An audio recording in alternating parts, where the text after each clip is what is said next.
जो नगर पालिका के अंदर एक बाड़मेर को भूमाफिया के अलावा दिया ही क्या है। उप सभापति जी आरोप लगा रहे हैं कि भाई हम पैसे खा रहे हैं। बाड़मेर विधायक के चहेते ही चेयरमैन बन रहे हैं या ऐसे जो कोई घोटाले हैं उन सब का पर्दाफाश करूंगा। 3 बार जो हारे हैं, इस बार क्या उम्मीद है कि पार्टी जिसको भी टिकट देगी वो जीत जाएगा?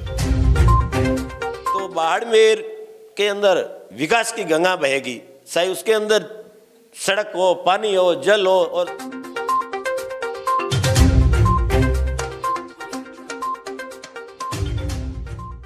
नमस्कार, क्या हाल है नेताजी में। आज आपका फिर से स्वागत है और एक नए एपिसोड में नए राजनेता के साथ आज हम करेंगे गुफ्तगू।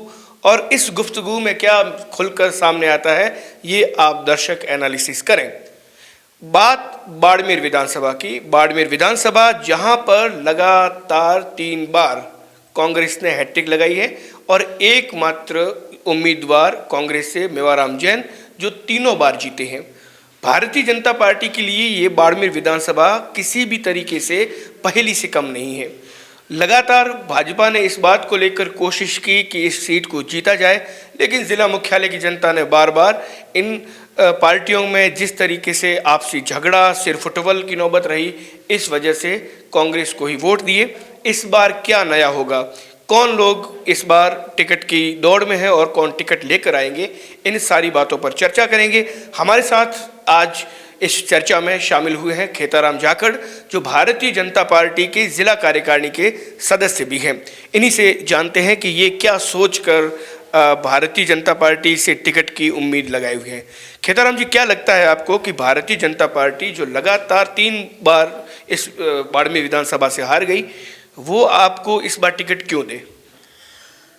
नमस्कार भाई साहब, सबसे पहले मैं आपके चैनल से बाड़मेर जिले वासियों को प्रणाम करता हूं और सभी को मैं राम राम करता हूं। और मैं किसान परिवार से हूं। बाड़मेर जिले के ग्राम पंचायत हमारी मंगने की ढाणी है और मैं पिछले 15 साल से 1985 से 2000 तक आदरणीय जाट महासभा के अध्यक्ष डॉक्टर ज्ञान प्रकाश जी पलानिया के साथ रहा। उनके यहाँ मार्गदर्शन में रहा 15 साल। मेरी वहाँ राजस्थान से लेके, प्रदेश से लेके केंद्रीय नेताओं से कई बार मुलाकात हुई और एक बार मेरी ऐसी मुलाकात हुई, उस शख्सियत का नाम है जिनकी आज जयंती भी है, आदरणीय स्वर्गीय भारत रत्न अटल बिहारी वाजपेयी जी आए थे। 1998 के अंदर उन्होंने एक बात करी थी कि मैं अगर मेरी सरकार बनेगी तो मैं ओबीसी समाज को आरक्षण दूंगा। और मैंने उनसे प्रभावित होकर भारतीय जनता पार्टी की तरफ रुख किया और सदस्यता ग्रहण की। 1998 से लेकर आज तक मैं भारतीय जनता पार्टी का कार्यकर्ता हूं। और उनके बाद जब अटल जी ने ओबीसी समाज को आरक्षण दे दिया तो उसके बाद मेरा और मनोबल बढ़ गया। इसलिए मैंने भारतीय जनता पार्टी के साथ रहना मेरा सोच विचार के तय किया। बार बार युवाओं का मुद्दा उठता है, युवाओं के लिए कुछ दिमाग में है या बाड़मेर के विकास को लेकर कुछ दिमाग में है? क्योंकि बाड़मेर को भविष्य का दुबई भी कहा जा रहा है। बाड़मेर के अंदर काला सोना कहे तो, तेल के अंदर कहे तो, खजाने में कहे तो, आज भारत का अगर दुबई है तो बाड़मेर है। पहले बाड़मेर कोई आना नहीं चाहता था, लेकिन आज बाड़मेर आता है, कोई जाना नहीं चाहता है। इसलिए मेरा लक्ष्य है और तय है, अगर जो रॉयल्टी के अंदर 2% रॉयल्टी है तेल की और इसकी गैस की जो है, अगर ये बाड़मेर को मिल जाए तो बाड़मेर के अंदर विकास की गंगा बहेगी, चाहे उसके अंदर सड़क हो, पानी हो, जल हो। और उस सारी योजनाओं के अंदर 2% अगर बाड़मेर को मिलेगी तो उसके अंदर एक 4 चांद लग जाएंगे साथ साथ में। और युवाओं के लिए संघर्ष करेंगे जिसमें 90% युवाओं को स्थानीय रोजगार मिले कंपनियों के अंदर। इसलिए मैं युवाओं के लिए, और जो ये अभी पेपर लीक वगैरह जिनसे कितने परेशान हुए हैं सरकार से युवा, जो रीट है, फलाना है, रोज, इन सब झगड़ों से छुटकारा मिलेगा। 3 बार जो हारे हैं, इस बार क्या उम्मीद है कि पार्टी जिसको भी टिकट देगी वो जीत जाएगा? 3 बार हार की बात आपकी सही है। 3 बार हम आपसी संसद के अंदर या किसी कारण से हार गए होंगे, लेकिन इस बार राजस्थान के अंदर ही नहीं, बाड़मेर के अंदर 7 सीटों पे कमल खिलेगा और खासकर मुख्यालय की सीट भारतीय जनता पार्टी जीतेगी। क्या ऐसे मुद्दे हैं जो आप आम जनता के बीच ले जा रहे हैं कि अगर भाजपा को या आपको मौका मिलता है और आप जीतते हैं, भाजपा जीतती है, तो इन मुद्दों पर इस विधानसभा में काम होगा? ऐसे कोई मुद्दे आपने पॉइंट कर रखे हैं? भाई साहब, सबसे बड़ी बात तो मैं करता हूं कि बाड़मेर के अंदर पिछले 15 साल से जो नगर पालिका के अंदर एक बाड़मेर को भूमाफिया के अलावा दिया ही क्या है। ये हकीकत है, सच्चाई है कि लगातार 15 साल से बाड़मेर विधायक के चहेते ही चेयरमैन बन रहे हैं और उप सभापति जी आरोप लगा रहे हैं कि भाई हम पैसे खा रहे हैं। सभी ने देखा होगा, सोशल मीडिया पे देखा हो और जगह देखा हो, उन्होंने इस्तीफा दिया, लेकिन उनके आका कहते हैं हमारे मार्गदर्शन में ये ठीक कर रहे हैं। न कि उनसे पूछा जा रहा है कि भाई आप भ्रष्टाचार क्यों कर रहे हो, लेकिन उनके मार्गदर्शन में कर रहे हैं तो आशीर्वाद उनको दिया जा रहा है। अगर भारतीय जनता पार्टी ने मेरे ऊपर विश्वास किया और मुझे मौका मिला तो मैं सबसे पहले बाड़मेर नगर पालिका के अंदर जितने भी ऐसे सरकारी जो जमीन हड़पी या ऐसे जो कोई घोटाले हैं उन सब का पर्दाफाश करूँगा।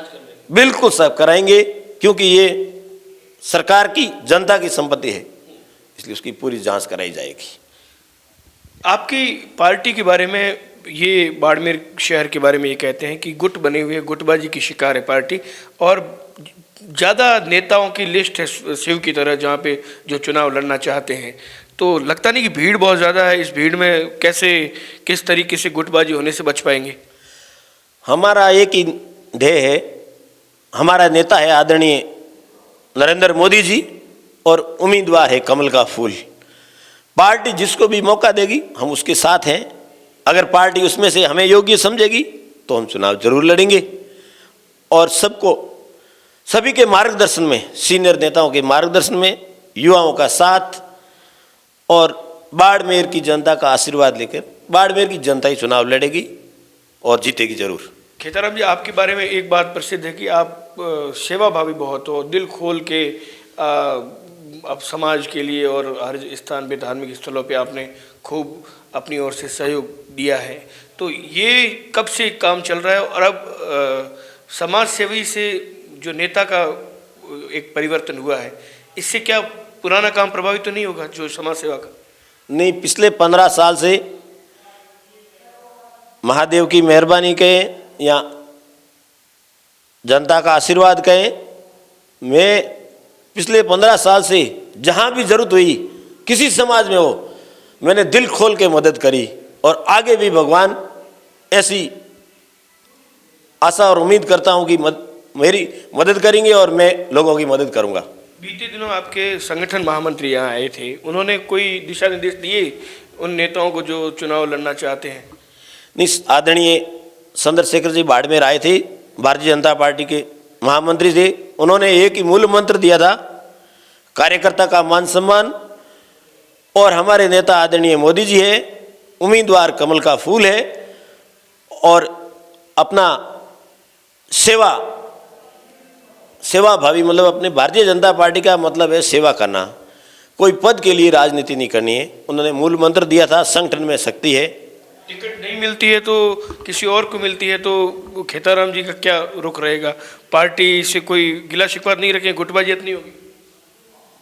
मेरा एक ही ध्येय है, भारतीय जनता पार्टी, हमारे नेता जो आज संसार के सबसे बड़े नेता है, मुझे गर्व है कि मैं उस पार्टी का सिपाही हूँ। आदरणीय प्रधानमंत्री नरेंद्र मोदी जी जो संसार के, आज अमेरिका में अगर जाते हैं तो वहाँ मोदी मोदी के नारे लगते हैं, उनका राष्ट्रपति छाता लेके खड़ा रहता है। तो जिस पार्टी का ऐसा नेता हो, सबसे बड़ी पार्टी हो, उस पार्टी का सिपाही हूँ, तो मुझे कोई गिला शिकवा नहीं रहेगा और पार्टी जिस पर भरोसा करेगी उसके साथ कंधे से कंधा मिला के खड़े रहेंगे और उसे जिताएंगे। हमारा यही ध्येय है। ये खेताराम जी जाखड़ थे और इनका स्पष्ट कहना है कि अगर पार्टी उन पर भरोसा करती है तो वो चुनाव ज़रूर लड़ेंगे। साथ ही साथ उनका ये कहना है कि किसी भी तरीके से अगर पार्टी किसी और को भी टिकट दे देती है तो वो उनके साथ रहेंगे। उन्होंने यह भी कहा कि सबसे बड़ी पार्टी, सबसे बड़ा नेता हमारे पास है और मैं इस भाजपा का सिपाही हूँ। सहयोगी जसराज जांगड़ के साथ दुर्ग सिंह राजपुरोहित, द बाड़मेर टाइम्स।